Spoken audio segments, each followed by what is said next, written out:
তাহলে এই আয়াতের মধ্যে আমরা দেখি যে আল্লাহ সুবহানাহু ওয়া তাআলা স্পেসিফিক্যালি আমাদেরকে বলে দিচ্ছেন যে একটা ডিফিকাল্টির জন্য মাল্টিপল ইজ আমাদের জন্য রয়েছে। বারবার রিপিট করেছেন কথাটা, এবং ডিফিকাল্টির সাথে সাথেই আল্লাহ সুবহানাহু ওয়া তাআলা আমাদের জন্য স্বস্তির ব্যবস্থাও করে রেখেছেন, সে কথাটাও এখানে বলেছেন। তাহলে এই যে 5 নম্বর আয়াতে বলা হলো ফা ইন্না মাআল উসরি ইউসরা, আবার 6 নম্বর আয়াতে বলা হলো ইন্না মাআল উসরি ইউসরা, যে 5 নম্বর আয়াতে বলা হলো আগের কথার কনসিকুয়েন্স হিসাবে, সে কারণে ফা ছিল সেখানে, এবং সেখানে আগের কথা কনসিকুয়েন্স হিসাবে আল্লাহ বলছেন রাসূল সাল্লাল্লাহু আলাইহি ওয়াসাল্লামকে অবশ্যই দুঃখের সাথে স্বস্তি রয়েছে। তারপরে তিনি আবার বলছেন ইন্না মাআল উসরি ইউসরা, তার মানে হচ্ছে যে আবার তিনি এটার উপরে গুরুত্ব দিয়েছেন যে এই ব্যাপারে আমাদের মনের মধ্যে যেন কোনো ধরনের সন্দেহ না থাকে। সো যখনই আমরা কোনো ধরনের ডিফিকাল্টিসের মধ্যে দিয়ে যাব, সমস্যার মধ্যে দিয়ে যাব, আল্লাহ সুবহানাহু ওয়া তাআলা অবশ্যই এটার একটা সলিউশন দিয়ে দিবেন, একটা ওয়ে আউট দিয়ে দিবেন, এটার একটা রিলিফ দিয়ে দিবেন। আল্লাহ সুবহানাহু ওয়া তাআলা আমাদেরকে লিড করবেন ইজ এবং হ্যাপিনেসের দিকে, যদি আমরা আল্লাহ সুবহানাহু ওয়া তাআলার নির্দেশিত পথে চলি। এই বিশ্বাসটা মজবুত করার জন্য আল্লাহ সুবহানাহু ওয়া তাআলা যেন এই কথাগুলো বারবার আমাদেরকে বলছেন, রিপিট করছেন, ইন্না মাআল উসরি ইউসরা, যে এই ব্যাপারে কোনো ধরনের সন্দেহ থাকা উচিত না।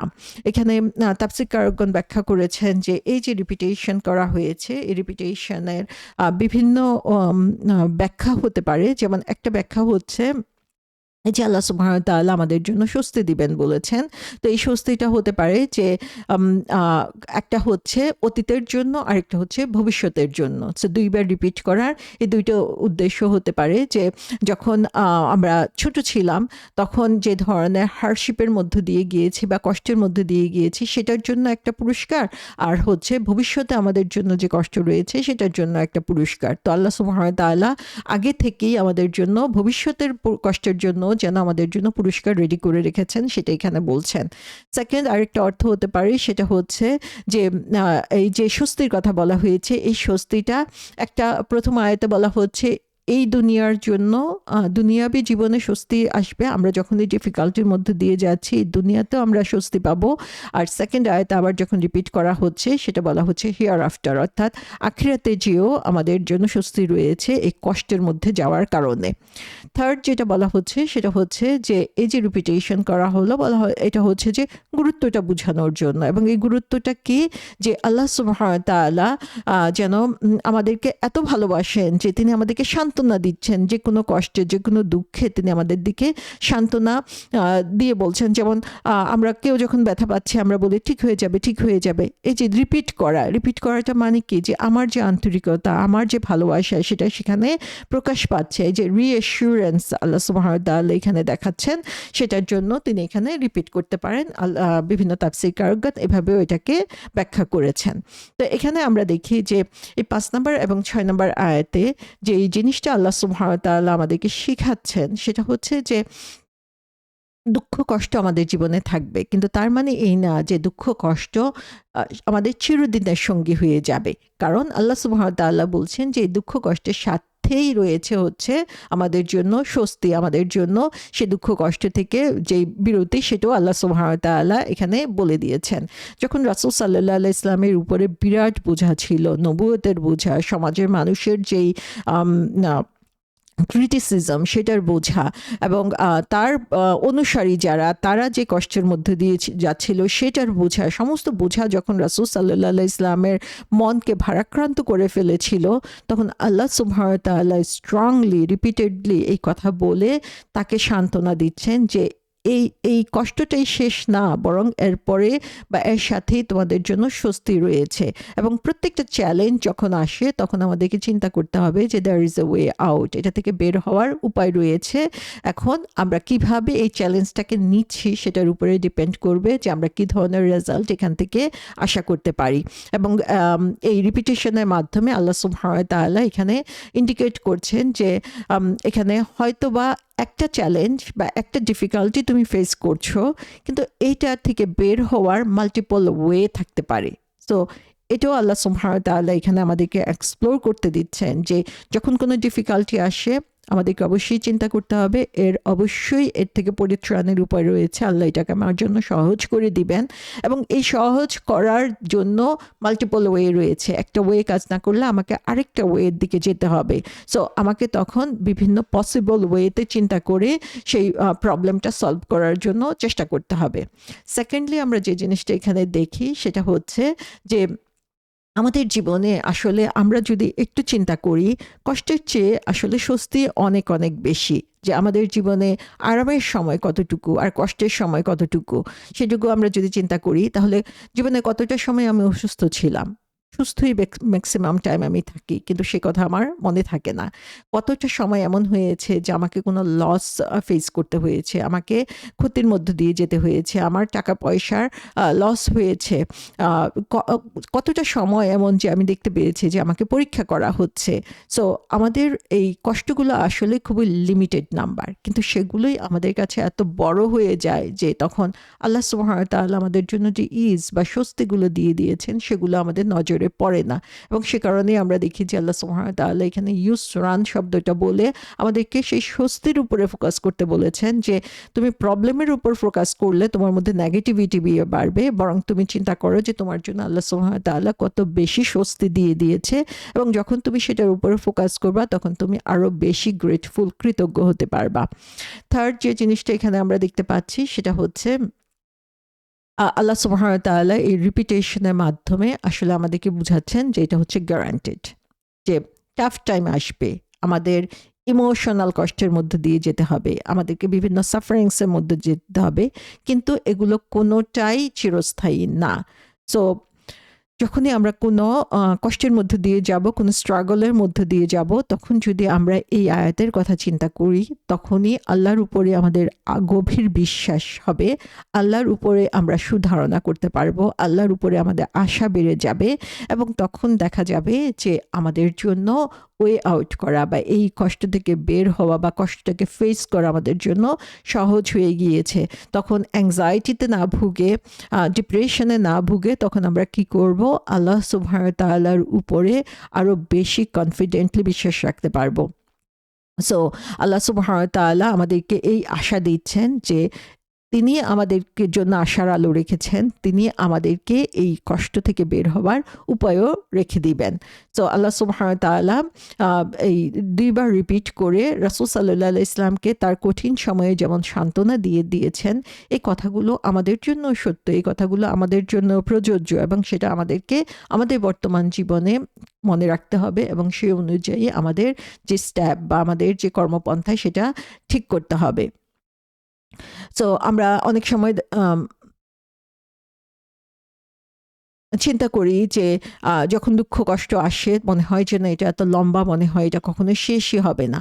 রাসূল সাল্লাল্লাহু আলাইহি সাল্লাম বলেছেন যে প্রসপেরিটি ফলোস অ্যাডভার্সিটি, যে যখনই কোনো কষ্ট আসবে এর পরপরই তোমাদের জন্য সুখের সময় রয়েছে। সো যে কোনো কষ্টের পরপরই আমাদের জন্য সুখ রয়েছে, বা তার সাথেই আমাদের জন্য অনেক ধরনের পজিটিভ সাইড রয়েছে। সো সেই জিনিসগুলোর প্রতি আমাদেরকে চিন্তা করতে হবে। ইবনে আব্বাস রাদিয়াল্লাহু আনহু বলছেন যে one hardship can never overcome two reliefs, যে আমরা যদি এই আয়াতটার উপরে জাস্ট হচ্ছে লিটারালিও ফোকাস করি তাহলে দেখব যে দুইটা স্বস্তি যেখানে আমি পাচ্ছি সেখানে আমি একটা কষ্টের জন্য কেন এত বেশি বিহ্বল বা বিচলিত হয়ে পড়ব।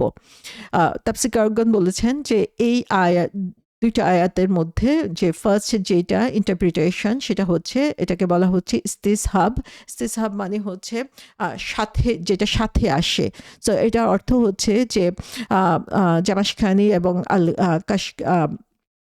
কাশাফ তারা হচ্ছে এই ব্যাখ্যাটা করেছেন যে is is granted so near after the difficulty that it is as if they overlap each other, যে আল্লাহ সুবহানাহু ওয়া তাআলা এই আয়াতে বলেছেন যে স্বস্তি আসবে কষ্টের সাথে। তো এটা এত দুইটা কাছাকাছি অবস্থান করছে যে মনে হবে যে না একটা আরেকটাকে ওভারল্যাপ করছে। তো এটা হচ্ছে একটা অর্থ। আরেকটা অর্থ আমরা দেখি যে সুয়ুতি রহমতুল্লাহ আলাইহি তিনি ব্যাখ্যা করেছেন যে অবশ্যই কষ্টের সাথে সাথে স্বস্তি আসবে, এবং রাসূল সাল্লাল্লাহু আলাইহি সাল্লাম হচ্ছে তার সময়ে যেই পরিস্থিতির মধ্যে দিয়ে গিয়েছিলেন, তখন সেখানে কাফিরদের মাধ্যমে তিনি আরো বেশি কষ্টের মধ্যে দিয়ে গিয়েছিলেন, এবং কিন্তু তারপরে আমরা দেখি যে তারপরে তাদের জন্য ভিক্টরি বা জয় দিয়ে দেওয়া হয়েছিল। সো এখানে তিনি বলছেন যে এই যে হার্ডশিপ বা কঠিন কষ্টের পরে যে ইজ আসার কথা, সেটা রাসূল সাল্লাল্লাহু আলাইহি ওয়াসাল্লামের জীবনে আমরা সরাসরি সেটাকে দেখতে পেয়েছি।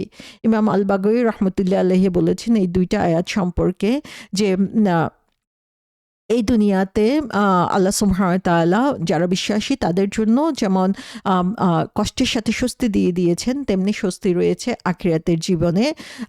এবং তার এই স্বস্তিটা হচ্ছে এই দুনিয়াতে, এবং যেটা হচ্ছে ফার্স্ট আয়াতের মধ্যে বোঝানো হয়েছে এবং সেকেন্ড আয়াতের মধ্যে বোঝানো হয়েছে আখিরাতে।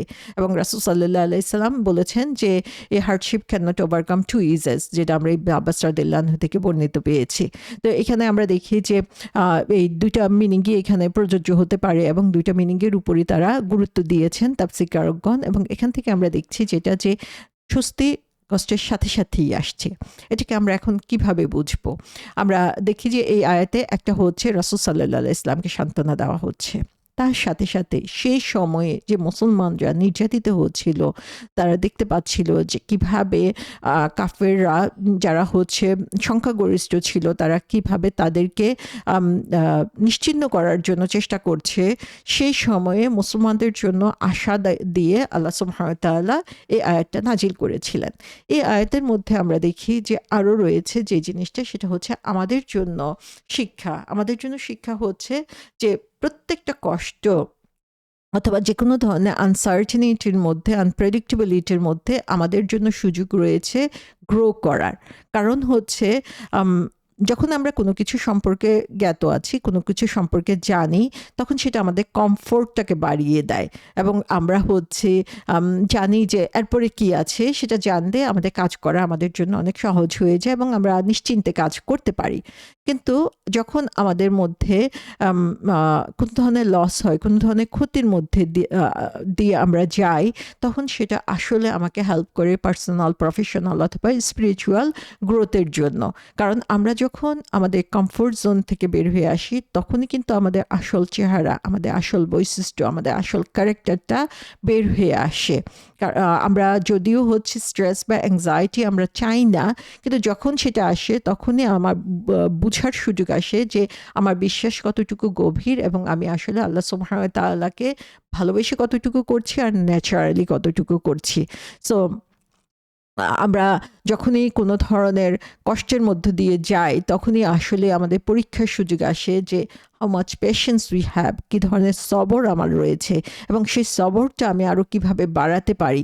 আমরা ছোটোকালে যখন হাঁটতে শিখেছি, তখন দেখেছি যে আমাদেরকে হাঁটার সময় আমরা ছোটো বাচ্চা যখন দেখি যে তারা হচ্ছে বারবার পড়ে যাচ্ছে, কষ্ট পাচ্ছে, এবং এর মাধ্যমেই সে গ্রো করছে, এর মাধ্যমেই সে হাঁটতে শিখছে। যে সাঁতার শিখছে, সে বারবার চেষ্টা করেই সাঁতার শিখছে। তো এরকমভাবে যে যখন কোনো কষ্টের মধ্য দিয়ে যাওয়া হয়, তখন জিনিসটা আরও বেশি পারফেক্ট হয়, জিনিসটা আরও বেশি সুন্দরভাবে সেটাকে উপলব্ধি করা যায়, এবং তখন সেখান থেকে নিজের দুর্বলতাগুলোকে দূর করে দিয়ে আরও বেশি কিভাবে স্ট্রংলি ফেস করা যায়, সেটা আমরা এখানে শিখতে পারি। তো আল্লাহ সুবহানাহু ওয়া তাআলা যে বলেছেন যে এই প্রত্যেকটা কষ্টের সাথেই ইজ রয়েছে, যে ইজের জন্য আমাকে ওয়েট করতে হবে এমন কোনো কথা নাই, বরং তখনই আমি এটা ফেস করতে পারবো, তখনই আমি এটা এনজয় করতে পারবো যে আল্লাহ সুবহানাহু ওয়া তাআলা যখন কষ্টের মধ্যে দিয়ে যাচ্ছি, তখনই আমি যদি ধৈর্য ধারণ করি, আমি যদি সেটার উপরে অটল থাকি, আল্লাহর উপরে বিশ্বাসটা রাখি, তখন যে স্বাদ, ইমানের যে স্বাদ, সেই ইমানের স্বাদটা কিন্তু অন্য সময়ে কখনোই পাওয়া যাবে না। তো সেই সময়ের জন্য সে আনকমফোর্টেবল সিচুয়েশনে আমি যখন আল্লাহর উপর ভরসা করে নিশ্চিন্তে বসে থাকি, ওয়ে আউট আমি বের করছি, আমার ওয়ে কি হবে, কিভাবে আমি এখান থেকে বের হয়ে যাব, সেটা আমি চেষ্টা করব, কারণ আল্লাহ বলছেন যে এটা মাল্টিপল ওয়ে আছে। সো আমি সেটার জন্য চেষ্টা করব, অ্যাট দ্য সেম টাইম মুতমাইন্না, যে আমি আল্লাহর উপরে সন্তুষ্ট, আল্লাহ সুবহানাহু ওয়া তাআলা আমার জন্য যা দিয়েছেন। তখন দেখা যাবে এই কষ্টটা আমার জন্য পেরেশানির কারণ না হয়ে, এই কষ্টটাই হচ্ছে আমাকে আরও বেটার মুসলিমে পরিণত করবে। সো আল্লাহ সুবহানাহু ওয়া তাআলা আমাদেরকে বলছেন যে হ্যাঁ, অবশ্যই ডিফিকাল্টি রয়েছে, এবং রাসূল সাল্লাল্লাহু আলাইহি ওয়াসাল্লামকে তিনি বলছেন যে তুমি অবশ্যই ডিফিকাল্টির মধ্যে দিয়ে যাচ্ছ, তোমার হ্যান্ডফুল ফলোয়ার্স রয়েছে এখন, কিন্তু বিশ্বাস করো যে there will be ease. তো আল্লাহ সুবহানাহু ওয়া তাআলা তার ফিউচার সাকসেসের জন্য ফাউন্ডেশন এখানে তৈরি করে দিচ্ছেন এবং আমাদের জন্য লেসন্স হচ্ছে যে যখনই আমরা কোনো ডিফিকাল্টির মধ্যে দিয়ে যাব আমরা বিশ্বাস করব ইন্না মা'আল উসরি ইউসরা, আমাদের এর মধ্যেই স্বস্তি রয়েছে এবং আল্লাহ সুবহানাহু ওয়া তাআলা আমাকে এর মধ্যে দিয়ে নিয়ে যাচ্ছেন তার একটা কারণ রয়েছে। Now I have to show how much wisdom I can show, যে আমি কতটুকু আল্লাহ সুবহানাহু ওয়া তাআলাকে ভালোবাসি সেটা আমাকে এখানে প্রমাণ করতে হবে এবং তখনই দেখা যাবে যে এই টেস্ট আমি পার হয়ে যেতে পারবো এবং ইন রিটার্ন আল্লাহ সুবহানাহু ওয়া তাআলা আমাকে আরো অনেক বড় একটা ফলাফল আমাদেরকে দিয়ে দিবেন।